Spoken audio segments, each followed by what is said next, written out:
ऐसे इन्वेस्टमेंट करना चाहता है जहां पर बिना किसी रिस्क के ज्यादा से ज्यादा रिटर्न्स मिल जाए। इसलिए बहुत सारे लोग इस तरह के इन्वेस्टमेंट ऑप्शंस खोजने में लगे रहते हैं जहां पर बिना रिस्क या बहुत कम रिस्क लिए उनका इन्वेस्टमेंट डबल हो जाए। लेकिन दुर्भाग्य की बात यह है कि high return and low risk ऐसा कॉम्बिनेशन किसी भी इन्वेस्टमेंट प्रोडक्ट में नहीं है। सच्चाई यह है कि रिस्क और रिटर्न दोनों इंटर रिलेटेड हैं और साथ साथ चलते हैं। जहां पर रिटर्न्स हाई होंगे वहां पर रिस्क भी हाई ही होगा, और जहां रिस्क कम होगा वहां रिटर्न्स भी कम ही होंगे। नमस्कार दोस्तों, मैं हूं संदीप कुलश्रेष्ठ। फाइनेंशियल प्लानिंग की इस सीरीज में ये हमारा छठा वीडियो है। यदि आपने हमारे पिछले वीडियोस नहीं देखे हैं तो उनका लिंक डिस्क्रिप्शन और एंड स्क्रीन में मिल जाएगा, वहां से आप हमारे सभी वीडियोस जरूर देखें। जैसा कि आप जानते ही हैं कि इस चैनल में सिर्फ फाइनेंस ही नहीं, हम जीवन के हर पहलू पर चर्चा करते हैं और कोशिश करते हैं कि वो हर उम्र के लोगों के लिए उपयोगी हैं।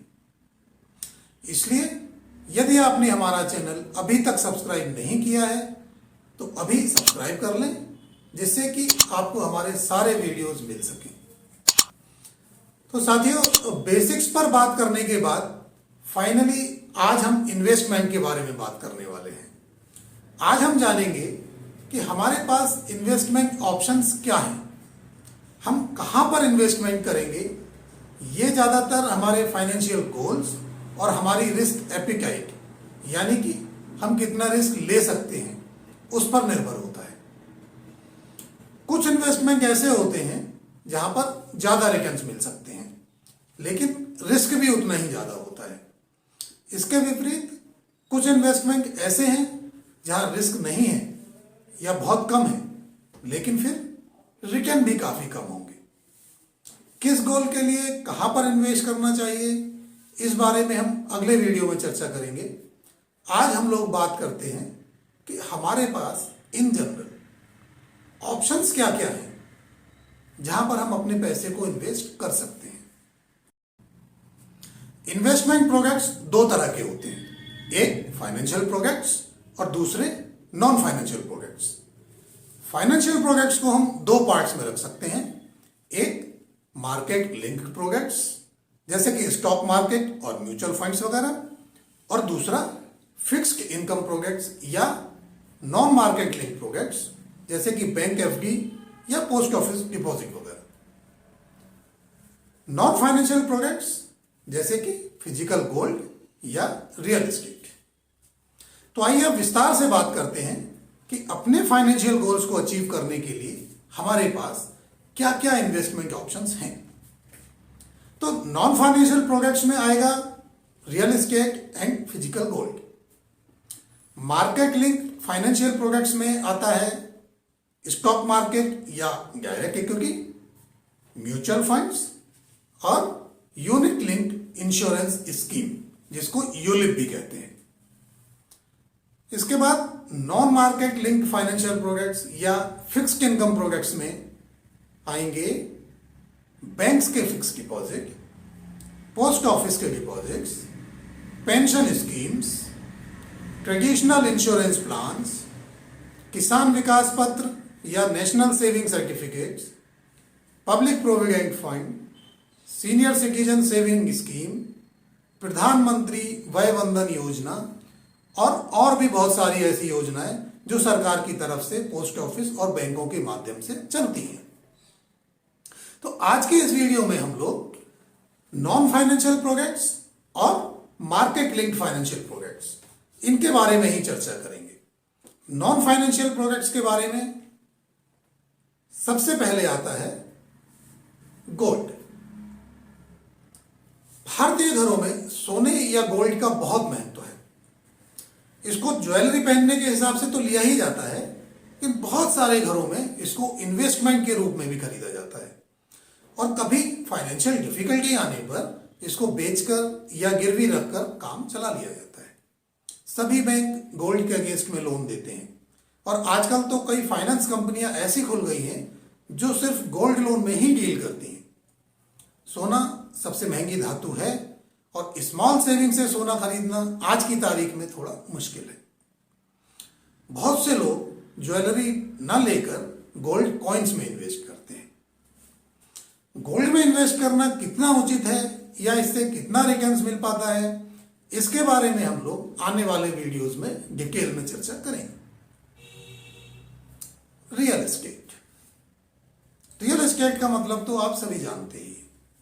बहुत सारे लोग अपना इन्वेस्टमेंट जमीन व घर खरीदने में करते हैं और उम्मीद करते हैं कि इससे उनको काफी अच्छा रिटर्न मिल जाएगा जो उनके किसी न किसी गोल को पूरा करेगा।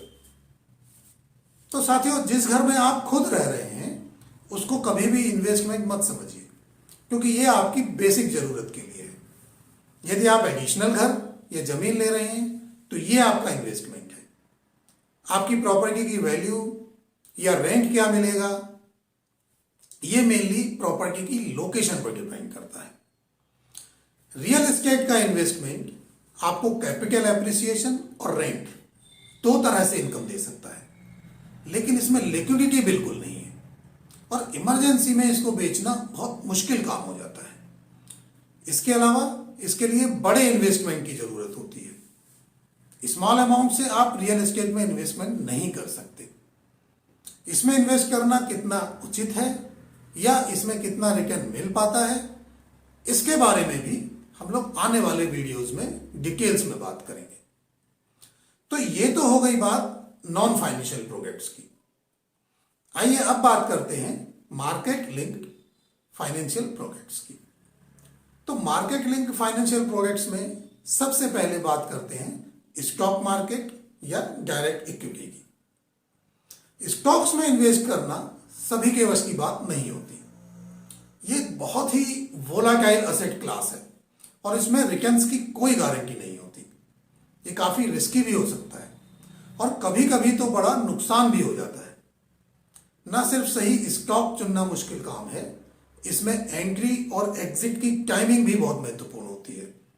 लेकिन अगर लंबे समय तक इन्वेस्टेड रहे तो इक्विटी काफी अच्छे रिटर्न दे सकती है।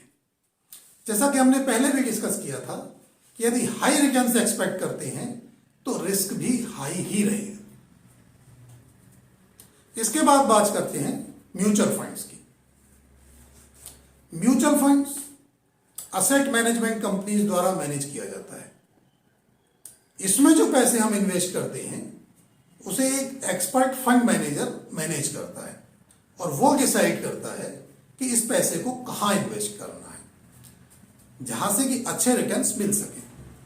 डायरेक्ट इक्विटी में हमें खुद निर्णय लेना होता है, लेकिन म्यूचुअल फंड में एक्सपर्ट फंड मैनेजर ये काम देखते हैं। म्यूचुअल फंड्स को ब्रॉडली दो कैटेगरी, इक्विटी और डेब्ट, में क्लासिफाइड किया जा सकता है।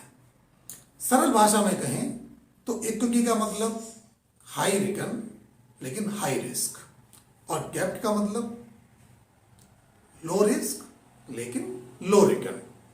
और इन दोनों को मिक्स करके एक प्रोडक्ट तैयार किया गया है जिसको बैलेंस्ड या हाइब्रिड फंड कहते हैं। ये इक्विटी एंड डेब्ट का कॉम्बिनेशन होता है जिससे कि रिस्क को बैलेंस करके अच्छे रिटर्न्स देने की कोशिश की जाती है। इसमें एक प्रोडक्ट होता है जिसे ELSS कहते हैं, इक्विटी लिंक्ड सेविंग स्कीम। इसमें इनकम टैक्स की सेक्शन 80C के अंतर्गत इनकम टैक्स में छूट मिलती है। म्यूचुअल फंड्स के बारे में डिटेल्स में अगले वीडियोस में बात करेंगे। अब बात करते हैं यूनिट लिंक्ड इंश्योरेंस प्लान्स की। सभी इंश्योरेंस कंपनियां इस तरह के प्लान्स बाजार में बेचती हैं, जिसमें आपको एनुअल प्रीमियम देना होता है और 5 साल का लॉक इन पीरियड होता है। यानी कि 5 साल तक आप इसमें से कोई भी पैसा निकाल नहीं सकते हैं। आपके द्वारा इन्वेस्ट किया हुआ पैसा इंश्योरेंस कंपनी मार्केट में लगाती है और मार्केट के हिसाब से ही आपको रिटर्न्स मिलते हैं।